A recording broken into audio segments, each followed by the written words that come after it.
Ben Kuzma here from Province Sports, along with my colleague Jason Botchford. It's a garbage bag day, annual activity that's happening a little sooner than everybody planned around here. Jason, we heard a lot of things today. We heard a lot of things from John Tortorella. And I read it wrong, and I think that hurt us. From the players? I think for me and Henrik at least, we lost the way we know how to play, and that's on us. It's not on the system or coaches or whatever. That's our fault. What did you make of it all? Well, I mean, obviously, John Tortorella gives good press conferences. I don't think that there's anyone better in the NHL. Mike, have you had a chance to have any kind of a... Not Mike. Sorry, my fault, John. Ian, you got a question? You're done. My mistake. You're done. You are done. Go ahead. Sorry, John. Asshole. Wow. Have you had a chance to have any kind of... Are we live? Yeah. Oh, live. Gosh. Very engaging, verbose, articulate. He also contradicts himself and contradicted himself throughout today. I really like the team. I really like the guys. But I let it get away. And I'm not blaming them. That falls on me. He spat a lot of truth. He called out this roster for having no depth. He called it out for being stale. I felt from day one that it's stale, and that's not their fault. That this is a group that's been together for a long time. It's stale.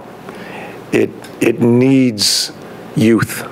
He called it out for being too 2011, and it was brought up to some of the players like Alex Burrows, and Burrows basically said, yeah, he's right, and a couple sentences later he said, we got to get back to playing the way we did in 2011. So you know, it looks like Torts' last stand. I think it was an epic performance, but you know, on one hand, he's saying that this team is one that has to play its youth. Well, he buried his youth all year long this year, Ben. Yeah, a lot of mixed messages from Torts. We can go back to the tunnel tirade. Did you have an end game on that night if you had been able to get into the Flames locker room? I certainly did. I was going to get him. I'm not going to lie to you. Why am I going down there? And yeah, I don't know what else to tell you. And if I did, I would have. If I got to him, I would have. You know, he was asked if he had an agenda. His agenda was to get to Bob Hartley. He said, what do you think I was going to do in there? And you can go to, you know, the game in Dallas where they lost 6-1. I asked Torts after the game if his team quit on him. He said, of course not those guys. And then they stayed up till 1:30 in the morning as a coaching staff, realizing that they were playing the wrong way with all their injuries. They were sitting too far back. They had to try to push the game more. But, you know, it went back and forth. And like Jason said, mixed messages to the players, mixed messages to us. I just thought it was a discombobulated year. It never gained much traction. Other interesting thing today, Jason, we saw Daniel Sedin, who took a pretty wicked hit last night, and you know, Sedin said all the right things about coming back and being those players they can be. I mean, I keep coming back to those first 40 games, but we played tight defensively. We created a lot of chances too, I think. So it's we had a lot of games where I mean, we played San Jose at home, LA at home. We were up late in games, and they tie it up and win in overtime. And those games kind of showed me that we could play with the best. And I think our offense shouldn't struggle or suffer because we play good defensively. And I think that's been a misunderstanding this year. Can they?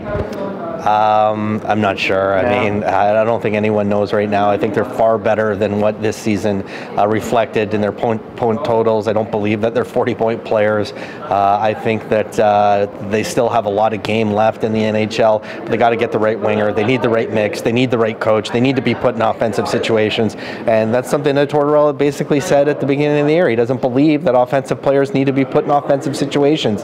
And you can go back and look at that quote and really, you know, you can start right there with what brought Torts and this team down this season. You know, two flashpoints today. Ryan Kesler, David Booth. I'm of the mind that, you know, Ryan Kesler is, if he has an agenda, he's probably saying all the right things. It's not like Torts is in there telling us not to play offense. I mean, he wants us to score. He wants us to produce, and I don't think. I agree with Danny. Defense wins you championships. I don't think your defense can take away from our offense, and you know, to be honest, I mean, I mean, I think we're all flabbergasted right now that we're sitting up here. I think Ryan is taking the high road and saying all the right things. He has a no-trade clause that he supposedly, allegedly would give up to move to a contender. That's going to be a really interesting situation, Jason, but it's one that may not play out right away. It's pretty hard to get a second-line center in return. Forget the plus-plus. What do you think is going to happen there?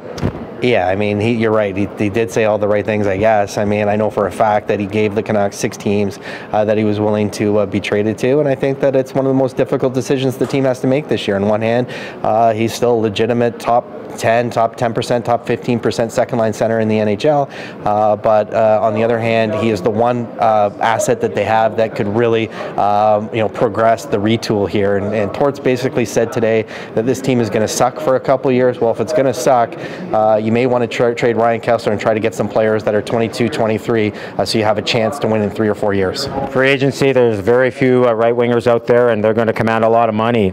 David Booth could be a buyout candidate, Jason, but he's got 6 points in his last 10 games, and he's finally healthy. What do you make of it all? Do you think we'll see David Booth back here? I think David Booth is a $4.2 million third-line winger. I think that's too expensive. I think the team has to go in a different direction, and I don't think they have a choice. They're going to have to buy him out. Lots of great things down here at the rink today. A pretty good extended interview with Alex Sedler, who was probably more open than I've ever heard them. So look for stuff at theprovince.com. Ben Kuzma, Jason Botchford. Have a good day.